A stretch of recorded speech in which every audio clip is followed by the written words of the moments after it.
안녕하세요. 제 사연을 들어주시는 여러분께 인사부터 올립니다. 저는 스스로 나이를 먹을 만큼 먹었다고 생각하는 30대 여자입니다. 혹시 다들 믿는 도끼의 발등을 찍혀보신 적 있으신가요? 제 나이 30대에 이런 일이 생길 거라고는 정말 꿈에도 상상하지 못했습니다. 중고등학생 때 일어난 일이라면 차라리 그래, 아직 어리니까 그럴 수 있지 하고 넘어갈 텐데 이 나이 먹고 이게 가능한 일인가 싶기도 하고요. 저는 미용 고등학교를 졸업하고 미용실에서 샴푸를 하는 일부터 시작해서 지금은 강남의 번듯한 숍 원장 자리까지 꿰찬 사람입니다. 물론 규모가 큰 숍은 아니지만 직원을 3 정도 두고 있고요. 나이 30살에 개인 숍을 차릴 때까지 정말 한 푼 두 푼 아껴가며 고생 끝에 열게 되었습니다. 솜씨가 꽤 좋은 편이어서 잘 나가는 미용사였음에도 숍 오픈하는데 돈이 정말 많이 들더라고요. 없는 살림에 대출까지 받아가면서 숍을 오픈하게 되었습니다. 그래도 젊을 때 빚을 내서 그런가 정말 하루가 어떻게 흘러가는지도 모를 만큼 일을 하고 출장을 다니고 방송 제의도 몇 번 받아서 일을 하니까 빚이 금방 줄어드는 게 눈에 보였습니다. 원래 미용이라는 게 부르는 게 값이긴 하거든요. 그런 저에게도 꽤 예전부터 단골인 남자 손님이 한 분 있었는데 어느 날 그 손님이 자기 친구를 데리고 온 거예요. 더벅머리에 체크 남방에 누가 봐도 공대생의 느낌이 물씬 풍기는 남성분이었어요. 묘하게 멋부린 것 같은데 촌스러운 느낌이 팍팍 나는 그런 남자 있잖아요. 저를 믿고 맡겨보겠다면서 단골 손님이 자기 친구를 제대로 사람처럼 꾸며달라고 신신당부를 했기에 평소보다 더 열심히 머리를 만져드렸습니다. 유행하는 스타일로 자른 뒤 다운 펌까지 해놓고도 뭔가 부족한 느낌이 들어서 눈썹 정리까지 서비스로 해드렸어요. 햇빛이라는 걸 거의 본 적이 없는 사람인지 얼굴에 잡티 하나 없는 게 머리만 손질하고 눈썹만 다듬었을 뿐인데 사람이 달라 보이더라고요. 한 가지 흠이라고 생각되는 게 바로 언제적 잠자리 안경인지 말도 안 되는 뿔테를 쓰고 있더라고요. 그래서 넌지시 눈이 많이 나쁘신 거면 렌즈를 껴보시는 게 어떨까요? 하고 권유를 했습니다. 한번 도전해보겠다고 하시면서 계산을 하고 돌아가셨는데 한 달 뒤에 정말 멀끔한 훈남이 저를 찾아와서 머리를 하고 싶다고 하더라고요.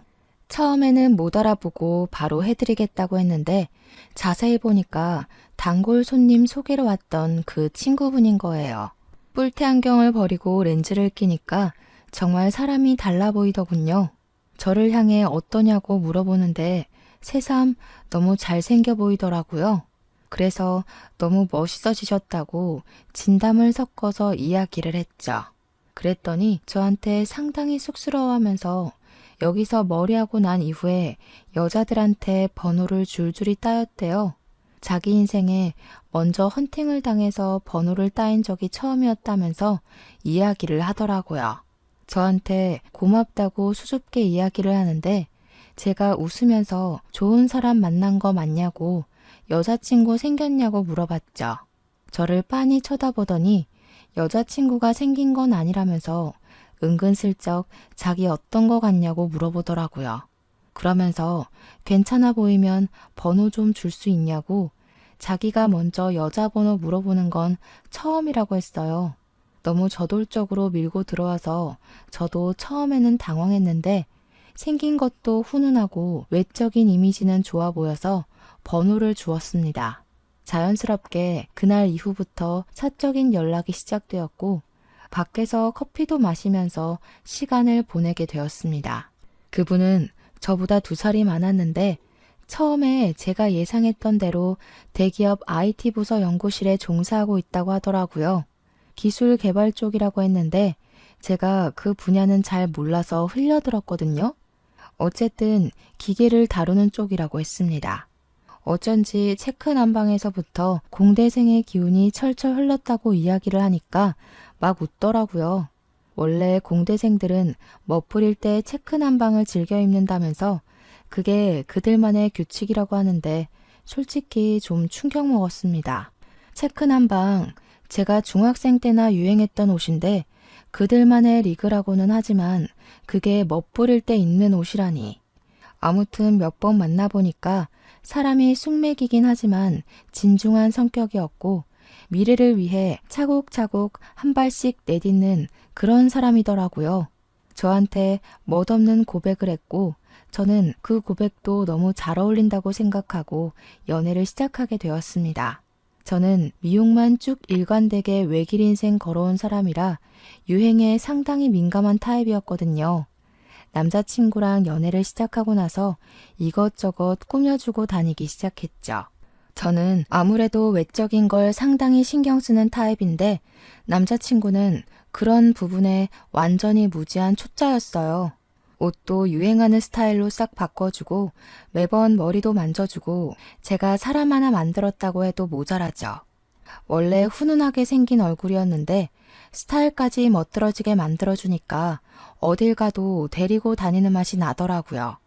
약간 어깨가 으쓱해질 정도랄까요? 저에게는 같은 미용고 출신의 절친한 친구가 하나 있었어요. 이 친구는 꿈을 품고 미용고에 진학했지만 미용 기술에는 영 소질이 없었던 친구였습니다. 메이크업도 잘 못했고 네일아트에도 소질이 별로 없었던 친구였습니다. 학교를 졸업하고 나서 미용실에서 저처럼 샴푸부터 차근차근 시작을 했는데 이리저리 치이고 소질이 없다는 것을 깨닫고는 갑자기 술집을 차렸어요. 어린 나이에 무슨 술 장사를 하나 저도 처음에는 걱정이 이만저만이 아니었죠. 술집도 그냥 대학가 앞에 있는 호프집 같은 것이 아니라 영화 같은 데에나 나올 법한 그런 바 있잖아요. 돈 많은 사장님들 상대로 하는 그런 술집이요. 친구가 얼굴 하나는 예쁘게 생겼었거든요. 아무튼 그런 바를 하나 운영하고 있는 친구였는데 저랑 은근히 성격 자체는 잘 맞아서 깊게 친한 건 아니지만 좋은 사이를 유지하고 있었습니다. 왜 깊게 친하지 못했냐면 술집을 운영해서가 아니라 그런 애들 있잖아요. 약간 여우같이 구는 약삭 빠른 애들요. 자기한테 남자친구가 생기면 저한테는 연락 한 통 없다가 헤어지면 만나자 술 먹자 연락해 대는 그런 친구였거든요. 그래서 저도 적당히 거리를 두고 친하게 지냈는데 이 친구의 성격을 받아줄 사람이 몇이나 있었겠습니까? 아마 그 친구에게는 제가 유일한 친구나 다름없었을 겁니다. 한동안 연락이 없던 친구에게서 남자친구랑 헤어졌다고 저에게 연락을 했더라고요.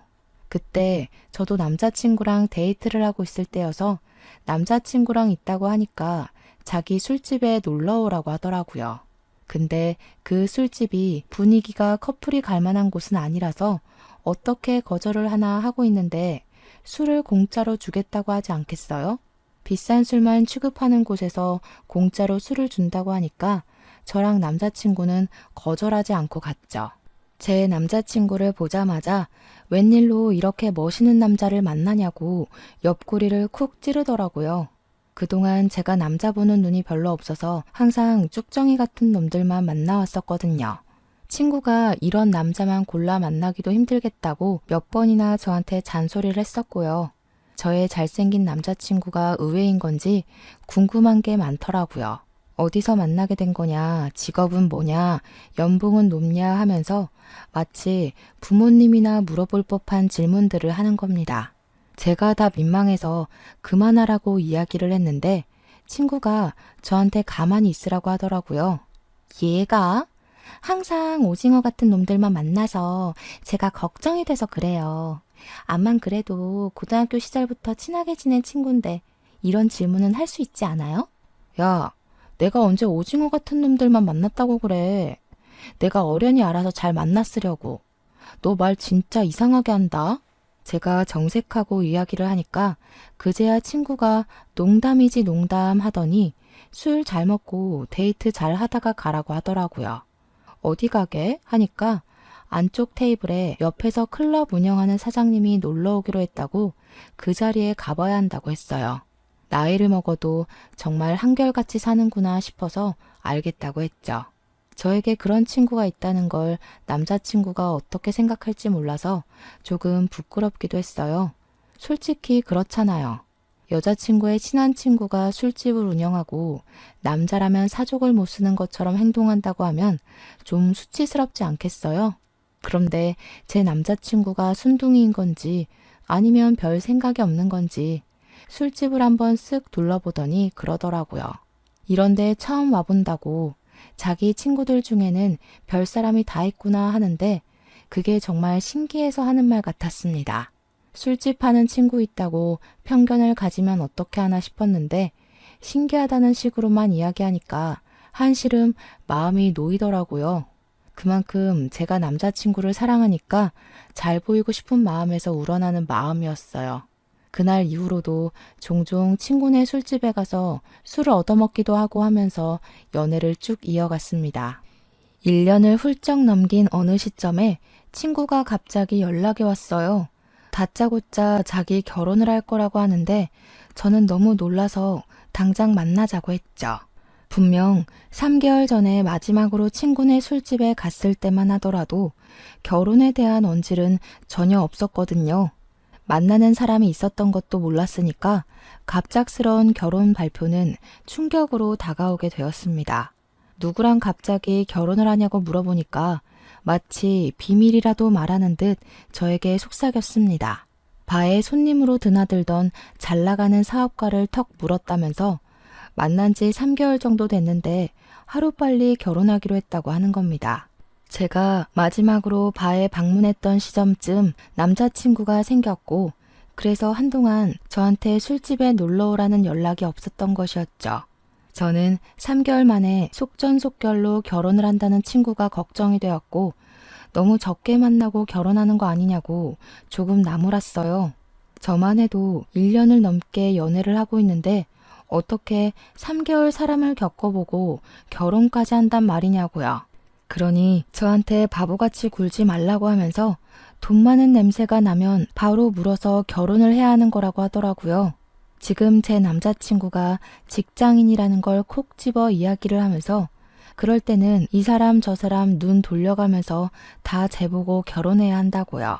저한테 무슨 바람이라도 피라는 소리인 건지 제 남자친구가 직장인이란 걸 깔보는 듯한 느낌으로 이야기를 해서 기분이 팍 나빠졌죠. 저도 은근히 지고 싶지 않아서 그래서 너 예비 신랑은 뭐 엄청난 부자냐고 물어봤어요. 그러니까 그때부터 자랑질을 해대는데 집도 청담동에 주상복합 살고 돈도 엄청 쓸어담는 사업가라고 침 튀기면서 이야기를 하더라고요. 자고로 남자는 사업하는 사람을 만나야 된다면서 기복이 있긴 하지만 최소 벌어오는 돈이 월에 1,000만 원이라고 하더라고요. 자기가 아무리 강남 한복판에서 술을 팔아봐야 일하는 아가씨들 월급 주고 월세 내면 남는 돈이 별로 없다고 팁이나 좀 챙기면 모를까 하더라고요. 언제부터 이렇게 속물근성이 뼛속까지 스며든 건지 진짜 결혼하고 나면 인연을 끊어내야지 싶었습니다. 친구의 말대로 남편이 사업가로 돈을 좀 벌고 있는 건지 초호화 웨딩을 올리긴 하더라고요. 국내에서 제일 비싸다는 호텔 결혼식을 올렸고 드레스도 반짝반짝 난리가 나서 물어보니까 해외에서 수입한 드레스라고 자랑을 하대요. 이 드레스를 공수하려고 홍콩에 있는 드레스숍에서 빌려온 거라고 결혼식 당일까지도 자랑을 했어요.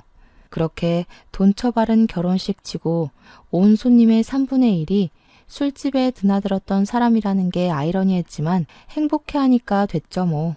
신혼여행도 평범한 곳은 싫다며 엄청 멀리 있는 프라이빗 풀빌라에 간다고 자랑을 저한테 평생 살면서 그런데 한 번은 가보겠냐며 결혼은 신중하게 생각하라는데 고작 3개월 만에 결혼해놓고 신중을 누구한테 할 말인지 아니나 다를까 친구는 결혼을 한 뒤 저에게 연락을 뚝 끊었습니다. 신혼생활 행복하게 하나 보다 했지만 배알이 뒤틀리는 건 또 다른 문제더라고요. 저랑 남자친구는 만난 지 2년이 가까워오는 순간에 결혼을 약속하게 되었습니다. 둘 다 돈을 뭐 엄청나게 버는 수준은 아니었지만 또래보다야 넉넉하게 벌었기에 결혼을 준비하면서 서로의 재정 상태를 오픈했어요. 저는 일단 미용실을 오픈한 지 4년 차가 되었지만 대출금은 아직 남아있는 상태였고 남자친구는 모아둔 돈이 8천만 원 정도가 된다고 하더라고요. 시부모님의 도움과 남자친구의 직장인 대출로 신혼집을 구하기로 했고 혼수 정도는 제가 번 돈과 부모님의 도움으로 마련하기로 했습니다. 평범한 다른 사람들과 다름없는 결혼식 준비였습니다. 스드메는 간략하게 웨딩 플래너를 끼고 준비하기로 했고 식장은 웨딩홀을 잡았고요. 제가 결혼한다는 소식을 친구에게 전하자 그때부터 걔가 이것저것 시시콜콜 따지고 들면서 준비하는 데 참견을 하더라고요. 그렇게 가성비 좋게 돈 생각하면서 결혼식 해봐야 추억이 쌓이겠냐고 한방 크게 터트려야 하는 거 아니냐고요. 결혼식은 호화롭게 할수록 남들이 부러워하는 거라고 웨딩홀이 뭐냐 적어도 호텔에서는 해야지 하는데 짜증이 났죠. 우리가 좋아서 하겠다는데 왜 자꾸 참견이냐고 우리가 알아서 잘할 테니까 너는 네 남편이나 잘 챙기라고 했습니다. 그랬더니 친구가 저한테 구질구질하게 직장 다니는 남자 만나서 가성비 결혼한다고 선을 딱 넘더라고요. 이래서 돈 많은 사업가를 만나야 팔자가 펴지는 거라고 자긴 지금 너무 행복하다고 하더라고요. 혜정아, 너 기억 안 나? 돈 많은 사업가가 최고라고 하더니 결혼하고 나서 맨날 돈에 허덕이는 거 아니야? 언제더라? 결혼하고 나서 나한테 돈 빌려달라고 했잖아. 돈도 많은 남편이 생활비는 적게 주나 보지? 친구인 혜정이가 저한테 딱 한 번 돈을 빌려달라고 했던 적이 있었거든요. 문득 그 생각이 나서 참지 않고 그냥 혜정이한테 질러버렸더니 애가 저한테 발끈하면서 이야기를 하더라고요. 그달에는 벌이가 시원치 않아서 어쩔 수 없었던 거라고. 매달 쓰는 돈이 있는데 1,000만 원씩 가져다 주다가 500만 원 주면 당연히 허덕이지 하는 겁니다. 물론 혜정이 남편이 진짜 1,000만 원씩 가져다 주는지는 제가 알 턱이 없고요. 저한테 네가 알면 뭘 알겠냐고 하는데 제가 그래도 미용실 운영하면서 한 달에 버는 돈이 꽤 되는데 저런 소리를 하니까 가짜났어요. 혜정아, 네 가치를 높일 생각을 해야지. 남자한테 기생하는 주제에 남한테 왜 참견이니? 네 남편이 어디 딴 년이랑 바람난 것 같다고 전전긍긍할 땐 언제고. 술 먹으면 버릇이 개 같다면서 신나게 욕했으면서 이제 와서 사업가 남편이 최고라고 허세를 떨어? 됐어. 너 내 결혼식에 참석하지 마. 제가 딱 잘라서 결혼식에 오지 말라고 하니까 혜정이도 기분이 상했는지 안 간다고 하더라고요. 제가 계좌번호 보내면서 내가 보냈던 만큼 축의금은 돌려주라고 했더니 자존심을 부리는 건지 축의금은 그대로 입금했어요. 저는 남편과 사이좋게 결혼식 준비를 이어갔고 결혼식도 많은 사람들의 축복을 받으며 치렀습니다. 신혼여행도 평소 가보고 싶었던 동남아 국가로 다녀왔고요. 혜정이랑 저랑은 인연을 끄는 것이나 다름없기에 결혼식 이후에 연락을 한다거나 혜정이가 운영하는 술집에 간다거나 하는 일도 없었습니다. 남편은 결혼 이후 마음의 안정이 찾아온 것 같다며 더욱더 열심히 직장 생활에 임하기 시작했고 저도 미용실 운영을 하며 빠르게 빚을 갚고 있었죠. 둘이 벌어서 대출금 갚으니까 같은 돈이 나가도 뭔가 더 빠르게 갚아나가는 듯한 기분이 들었습니다. 결혼한 지 한 2년쯤 지났을 때 남편과 저는 슬슬 생활의 안정감을 느끼고 아이를 가져볼까 하면서 자녀 계획을 세우기 시작했습니다. 그런데 그 시기쯤 뜬금없이 연락을 끊고 지냈던 혜정이에게서 연락이 왔어요. 한번 만나줄 수 있겠냐고 연락이 왔지만 저는 대꾸해주지 않고 무시했습니다. 결혼한다고 할 때 축하를 해줘도 모자랄 판에 소금을 팍팍 뿌려대던 계집애가 이제 와서 왜 연락을 하나 싶었거든요. 근데 혜정이는 제가 무시하는데도 계속해서 저에게 연락을 해왔습니다. 딱 한 번만 만나달라고 자기가 다 잘못했다고 너무 힘들다고 징징거리는데 솔직히 그간 알아왔던 정도 있고 걱정은 되더라고요. 무슨 일이냐고 하니까 그날 오후에 제가 일하는 미용실로 찾아왔더라고요. 근데 혜정이 얼굴에 시퍼런 멍자국이 있는 게 아니겠어요?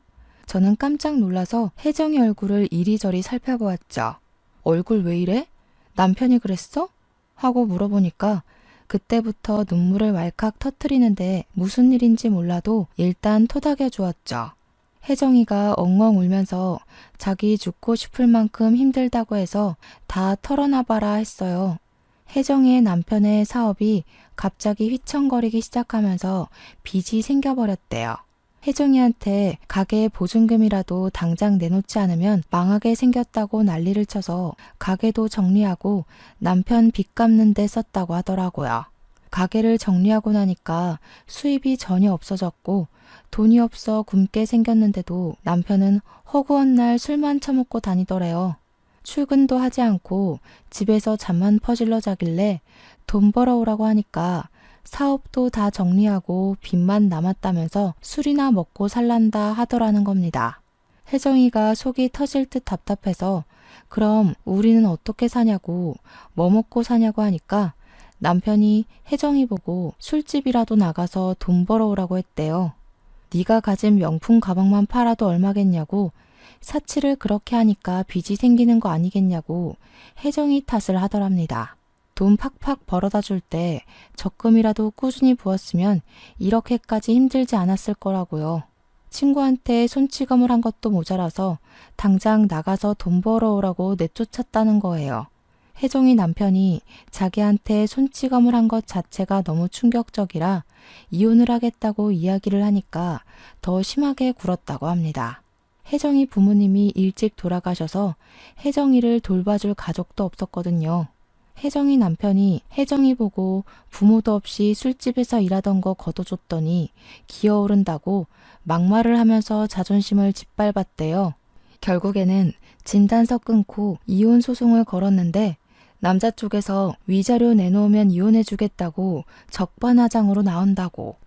그렇게 몇 날 며칠을 소갈이 하다가 문득 제가 너무 보고 싶어서 연락했다고 하더라고요. 저는 혜정이한테 지금 어디서 지내고 있는 거냐고, 설마 그 집에서 남편이랑 같이 지내는 거냐고 물어봤죠. 혜정이가 고개를 절레절레 졌더니 갈 곳이 없어서 모텔방을 전전긍긍하면서 지내고 있었다고. 근데 돈이 다 떨어져서 이제 갈 곳이 없다는 겁니다.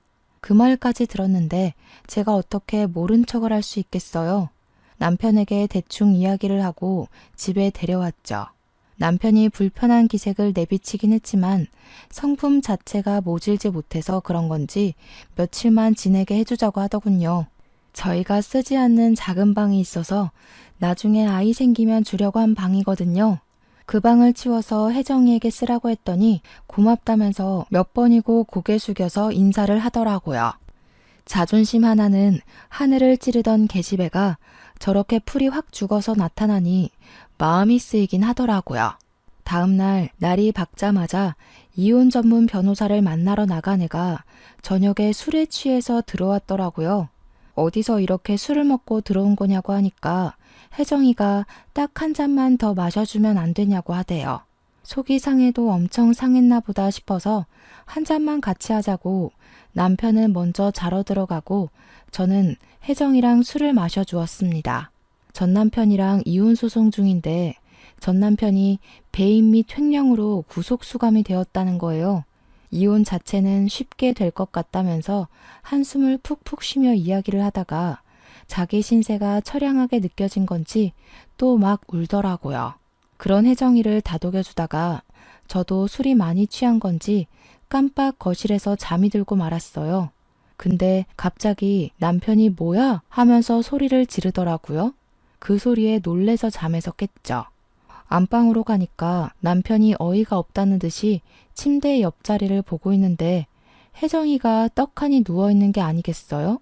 이게 무슨 상황이지 싶어서 눈만 멀뚱멀뚱 뜨는데 남편이 혜정이를 막 흔들어 깨우면서 자는 척하지 말고 일어나라고 소리를 쳤어요. 그러니까 괜히 눈도 못 뜨는 척하면서 일어나더니 저를 보고 미안하다고 하더라고요. 내가 평소에 침대 생활을 오래 해서 여기가 우리 집인 줄 알고 착각해서 침대에 기어 들어왔나 봐. 작은 방에는 침대가 없었거든요.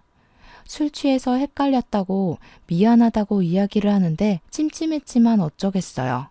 혜정이도 저도 이미 만취한 상태였기 때문에 작은 방으로 가라고 쫓아내고는 남편 옆에 누웠죠. 자려고 하는데 남편이 계속 뒤척이면서 아이씨 하는 거예요. 평소에 욕을 입에 전혀 담지 않는 사람이라 무슨 일인가 싶어서 왜 그러냐고 물어보니까 남편이 짜증을 확 내면서 말했어요. 아니, 혜정 씨가 야무전히 누워서 잠만 자는 게 아니라 나를 자꾸 건드리잖아. 내가 그것 때문에 놀래서 소리 지른 거라니까. 아, 찝찝해 진짜. 그러면서 언제까지 혜정이를 우리 집에 데리고 있어야 하는 거냐고 기분 나쁘다고 하더라고요. 그 이야기를 듣는데 진짜 소름이 쫙 돋는 거예요. 술 먹는 내내 저한테 혜정이가 넌 좋겠다. 직장인은 월급 밀릴 걱정 없잖아. 나도 직장인 만나서 결혼할걸. 내가 왜 사업가랑 결혼했지? 직장인 만나서 결혼했으면 이럴 일도 없었을 텐데. 남의 돈 받으면서 사는 게 제일 편한 건데 했거든요. 그때까지만 해도 저는 웃으면서 직장인 그렇게 무시하면서 사업가가 최고라더니 하면서 약 올리기만 했었고요. 혜정이는 사업가가 최고인 줄 알았는데 제가 잘 사는 거 보니까 자기 생각이 잘못된 것 같다고 이야기했고요. 그런 말을 나눈 다음 제 침대에 누워서 남편을 더듬었다고 하니까 엄청나게 찝찝한 거죠. 다음날 혜정이가 저한테 눈 뜨자마자 다시 한번 사과를 하는데 그래도 불편한 건 어쩔 수 없더라고요. 남편도 출근하는데 혜정이랑은 눈도 마주치지 않으려고 하길래 저는 혜정이한테 솔직하게 이야기를 했어요. 다 필요 없고 오늘 같은 실수가 2번 생기지 말라는 보장도 없지 않겠냐고요. 통장으로 30만 원 보내놓을 테니까 모텔에 가든 찜질방에 가든 일단 나가달라고 했죠. 혜정이도 자기 실수를 인정하면서 알겠다고 하더라고요. 고분고분하게 말을 들으니까 저도 더 심한 소리 덧붙이지 않았어요.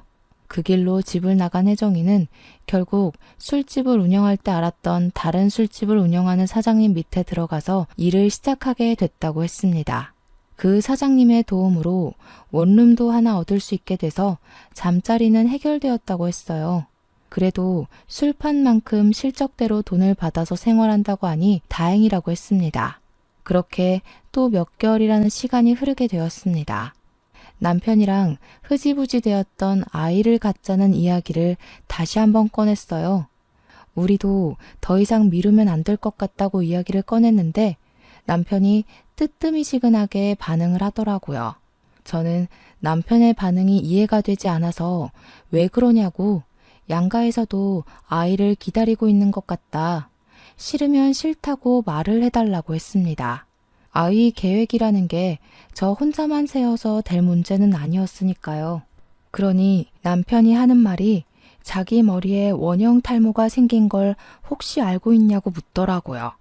원형 탈모가 생긴 건 꿈에도 몰랐기에 왜 생겼냐고 언제부터 있었냐고 물어보니까 직장에서 받는 스트레스가 너무 심해서 생겼다고 하더라고요. 원래 같이 일하던 부장님이 퇴사를 하시고 새로운 사람이 들어왔는데 실적에 대한 압박이며 업무량이 몇 배나 늘었다고 너무 힘들다고 하더군요. 그러더니 저에게 넌지시 회사를 그만두고 싶다고 이야기를 하는 겁니다. 우리가 30대 초반만 됐어도 새로운 일을 찾아보자 하겠는데 나이 38살에 일을 그만두면 어떻게 하나 막막한 거죠. 물론 제가 미용실을 운영하면서 한 달에 400만 원 내외로 벌고 있으니까 당장 둘이 생활하기에는 부족함이 없긴 했죠. 그래도 남편이 꼬박꼬박 벌어오던 월급이 있었는데 그게 사라지면 우리 생활비가 반토막이 나는 거나 다름없는 일이잖아요. 대출도 거의 갚았지만 조금 남았고 아이까지 생기면 나가야 할 돈이 한두 푼이 아닌데 돈 걱정이 먼저 되는 건 어쩔 수 없더라고요. 미안하지만 남편에게 직장을 그만두는 것은 반대하고 싶다. 지금 와서 어디에 새롭게 취직을 하겠냐고 했어요. 다른 회사라고 다를 바 없을 거라고 이야기를 하니까 남편이 몰라서 그러는 게 아니라고 자기가 하고 싶은 게 있대요. 뭘 하고 싶냐고 하니 자기 가게를 차리고 싶다고 하더라고요. 너무 뜬금없는 소리라서 무슨 가게를 차리겠다는 거냐고 하니까 음식점을 차리고 싶대요. 음식점은 뭐 아무나 하는 건가요? 절대 반대라고 말렸죠. 남편이 특색 있는 요리를 할 줄 아는 것도 아니고 전문성이 있는 것도 아니었어요. 남편을 설득하기 위해 저도 조금 큰 소리를 낼 수밖에 없었습니다. 막말로 당신이 자격증이 있냐, 뭐가 있냐, 아무거나 팔면 장땡이라고 생각하는 거냐, 그런 식으로 하면 돈만 날리는 거라고 했습니다. 집에서 요리 한 번을 한 적이 없고 설거지 한 번 도와준 적 없으면서 무슨 음식점 장사를 하겠다고 하냐고 양심 좀 챙기라고 했죠. 그러니까 남편이 하는 말이 비싼 안주랑 와인 한잔 할 수 있는 소규모 모임용 라운지바 같은 걸 운영하고 싶다고 하대요. 어차피 안주에 심혈을 기울일 필요도 없고 주류 종류만 잘 갖다 놔도 장사는 잘 될 거라면서요. 회사 생활하면서 그런 곳을 한번 가봤는데 너무너무 좋고 조용하고 스트레스도 받지 않을 것 같다고 하더군요. 저는 술집이라면 혜정이부터 떠올랐기에 절대 안 된다고 술집은 반대라고 했습니다. 결국 그날 의견 차이가 좁혀지지 않아서 싸움만 내리하고 저는 미용실에 출근을 했는데 혜정이가 머리를 한다고 찾아왔더라고요. 새로 옮긴 가게에서 돈을 좀 버는 건지 어느 날부터 다시 본인을 꾸미고 다니기 시작했어요. 제가 머리를 만지는 내내 한숨을 푹푹 쉬니까 혜정이가 무슨 일 있냐고 물어보더라고요. 그래서 솔직하게 다 말을 해줬습니다. 남편이 직장을 그만두고 무슨 라운지바 같은 걸 차리고 싶어 한다고요. 혜정이가 이야기를 듣더니 아이디어가 너무 좋다면서 그런 곳이 장사가 잘 된다고 술집이 얼마나 남는 장사인 줄 아냐고 하더라고요. 제 남편에게 팁을 좀 주고 싶으니까 한번 자리를 마련하라고 하는데 제가 딱 잘라서 거절했죠. 직장을 그만두게 할 마음도 없고 그런 사업을 시킬 마음도 없다고 괜한 헛바람 넣지 말라고 했어요. 근데 이 망할 계집애가 꾸역꾸역 집까지 찾아온 거예요. 이야기를 좀 들었는데 라운지바를 하고 싶다고 하셨다면서요? 아이디어 너무 좋더라. 요즘은 소규모 가게도 많이 늘었고 가격만 좀 비싸게 해서 팔면 엄청 남는 장사야. 그 말에 남편 눈이 반짝이더니 둘이 무슨 절친이라도 된 거 마냥 가게 이야기를 막 늘어놓더라고요. 남편은 이런 가게는 어떤 것 같냐 하고 혜정이는 너무 좋다 하면서 술 유통 쪽에 관심이 생기면 연락 달라고 둘이 번호 교환까지 하는 게 아니겠어요? 보는 저만 완전히 속 터지고 환장하는 거죠. 그 뒤로 남편이랑 혜정이랑 둘이 전화도 하고 문자도 하는 것 같더니 따로 만나기까지 했더라고요. 남편은 정말 당장이라도 가게를 낼 것처럼 굴었고 혜정이는 술 장사하려면 기본적으로 술 유통업체를 끼고 해야 된다면서 이리저리 소개를 시켜주고요. 제가 그때마다 절대로 안 된다고 꿈도 꾸지 말라고 화도 내고 애원도 하고 남편을 다잡았죠. 남편에게 장사가 그렇게 쉽게 될 것 같으면 다른 사람들도 다 자영업하지 않겠냐고 누가 회사 다니겠냐고 했어요. 이미 남편은 마음을 굳힌 건지 뭔지 제 말은 듣지도 않더라고요. 제가 계속 귀에 딱지가 않도록 이야기하니까 저한테 서운하다고 하면서 자기가 회사 생활하면서 이렇게 스트레스를 받고 고생하는데 왜 마음을 몰라주냐고 하더라고요. 제가 남편의 마음을 모르는 건 아니죠. 단지 혼자 사는 게 아니라 둘이 함께 살고 있는데 저러니까 말리는 거죠. 남편은 정말 서운하다 하더니 어느 날부턴가 저와의 대화 자체를 피하기 시작했습니다. 그렇게 서먹서먹한 부부관계가 유지된 지 2달 만에 남편이 통보를 했습니다. 사직서를 냈고 처리까지 다 되었다고 퇴직금을 받았고 이걸로 가게를 차릴 거야 하고요. 제가 진짜 너무 어이가 없어서 남편이랑 피 터지게 싸웠어요. 그리고 남편은 저에게 반항이라도 하는 것처럼 집을 나가버렸습니다. 집 나가서 고생해봐야 정신을 차리려나 싶어서 곧 들어오겠지 두고 보자 절대로 반대한다 하고 마음을 단단히 먹었습니다. 근데 남편이 하루가 지나고 3일이 지나고 일주일이 지나도 들어올 생각을 하지 않는 거예요. 시댁에 갔나 싶어서 은근슬쩍 안부 전화하는 것처럼 연락을 했는데 시댁에도 가지 않은 것 같더라고요. 이 인간이 어디서 뭘 하고 있는 건지 속이 타서 결국엔 2주일째 되는 날 제가 먼저 연락을 했습니다. 그러니까 남편이 시큰둥하게 저한테 어디서 뭘 하고 있든 관심도 없더니 왜 이제 와서 연락을 하냐고 하는 거예요. 저는 순간 너무나도 당황스러웠죠. 이게 몇 년을 같이 산 부부가 할 이야기인가 싶었고요. 남편한테 전화로 이야기하면 오해가 쌓일 것 같으니 얼굴 보고 이야기하자고 하니까 알겠대요. 남편이 집으로 돌아오면 될 일을 굳이 밖에서 이야기하자고 해서 약속 장소를 잡고 나가서 만났습니다. 저한테 통보하듯이 이야기를 하더라고요. 가게 자리 괜찮은 걸 봐서 계약까지 했다고요. 밖에 나가서 지내는 동안에 부동산을 엄청 돌아다녔고 계약도 하고 인테리어 업자까지 다 만나서 계약금을 걸었다는 겁니다. 이미 모든 일을 다 버려놓은 남편에게 제가 무슨 말을 더 할 수 있겠습니까?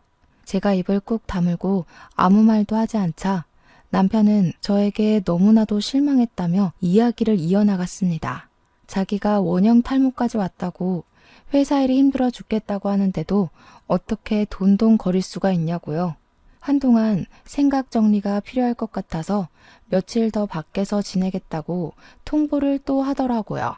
저는 남편의 그 말이 너무나도 충격적이라 다른 말은 귀에 들어오지 않았습니다. 밖에서 며칠 더 지내겠다는 말은 즉슨 저와 별거를 하겠다는 말이나 다름없었으니까요.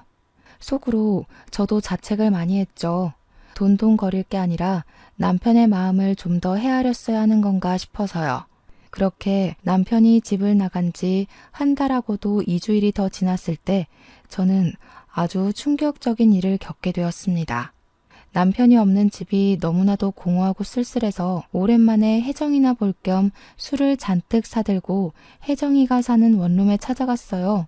벨을 누르니 문이 열렸는데 거기서 우리 남편이 떡하니 나오는 게 아니겠습니까?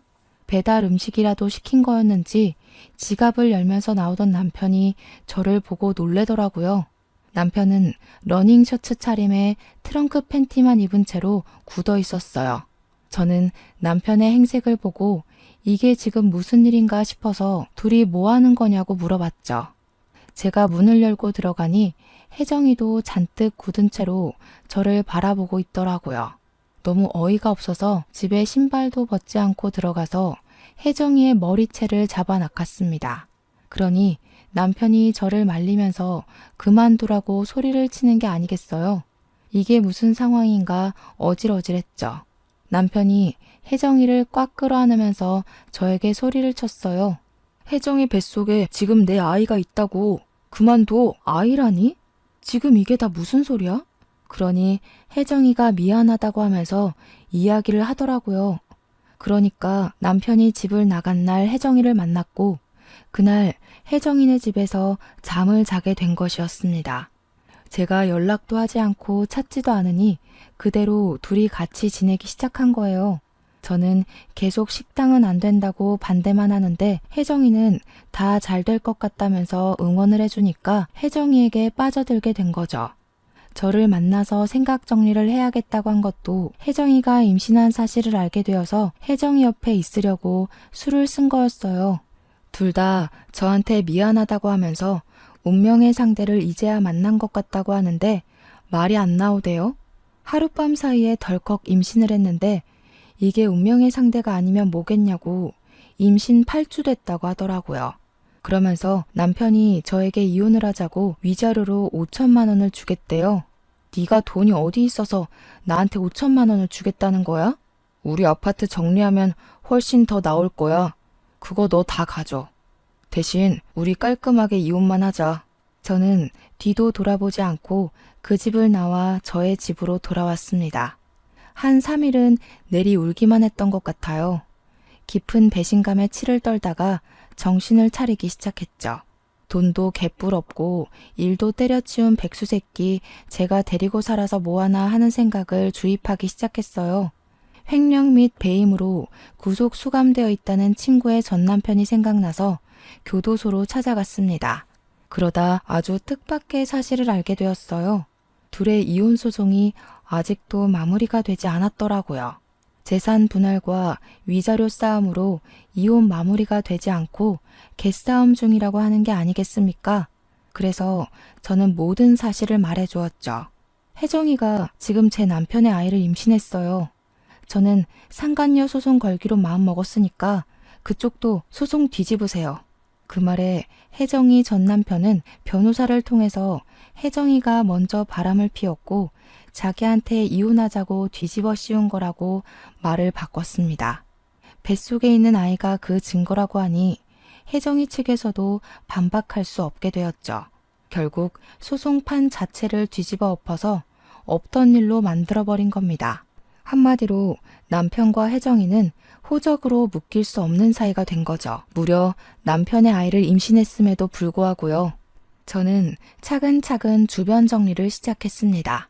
집은 처음 살 때보다 시세가 올라서 집을 팔아 대출금을 모조리 갚고 남은 돈은 남편의 바람대로 제가 다 가졌습니다. 미용실 근처에 투룸을 얻은 뒤 상간녀 소송을 걸어버렸죠. 혜정이는 저에게 3천만 원을 배상하라는 결과를 받게 되었고요. 시댁에서는 모든 사실을 알게 된 후 저에게 미안하다고 몇 번이나 사죄의 전화를 거셨어요. 앞으로 아들 새끼는 없는 셈 치고 살 거라면서 이혼하고 새 출발하는데 보태라며 2천만 원이나 제 계좌로 보내주셨습니다. 제가 뭐 거절할 이유가 있을까요? 감사합니다 하고 받았죠. 저는 남편하고 이혼을 했는데 혜정이는 이혼도 못했다고 하더라고요. 혜정이 남편이 감옥에서 자기 빚 갚게 2억을 해주면 그땐 이혼을 해주겠다고 했대요. 유책 배우자로 찍힌 혜정이는 점점 배는 불러오는데 이혼 소송도 못하고 이혼 자체에 희망이 없으니 난리가 났고요. 제 전 남편 또한 자기 자식이 남의 호적에 올라가게 생겼으니 발만 동동 구르고 난리가 났죠. 결국 다시 대출받고 퇴직금 받은 거며 뭐며 수중에 있는 돈 다 합쳐서 2억을 해줬다고 하더군요. 시댁에서는 없는 자식 취급하기로 했다는 말을 지키신 건지 한 푼도 도와주지 않았대요. 그렇게 이혼을 서로 마무리 짓고 혼인신고만 겨우 해서 살고 있다고 하더군요. 전 남편은 직장 때려치우고 백수의 빈털털이지 가게 내려고 계약금은 죄다 걸었는데 2억 주느라 돈 써서 무산됐지. 친구는 임신까지 한 마당에 술집에서 일을 할 수 없으니까 둘 다 손가락만 쪽쪽 빨고 있다대요. 전 남편은 재취업하려는데 받아주는 곳은 중소기업뿐이고 월급은 250만 원이고요. 둘이 허구한 날 싸운다는 소문만 건너 들리더라고요. 저는 뭐 그 이후로 이혼하면서 받은 돈이랑 시댁에서 미안하다고 준 돈에 상간녀 소송에서 받은 돈까지 합쳐서 돈 굴리면서 살아요. 대출금은 다 갚았고 남은 돈으로 재테크해가면서 살살 불리고 있습니다. 미용실은 여전히 예약 손님 가득이고요. 100세 시대라는데 제 인생 아직 30대 후반이잖아요. 앞으로 살 날이 훨씬 많으니까 용기 내서 좋은 사람 만나면서 행복하게 살아보려고 해요. 주어진 환경에 충실하게 잘 살아보도록 하겠습니다. 여러분도 행복한 하루 보내세요.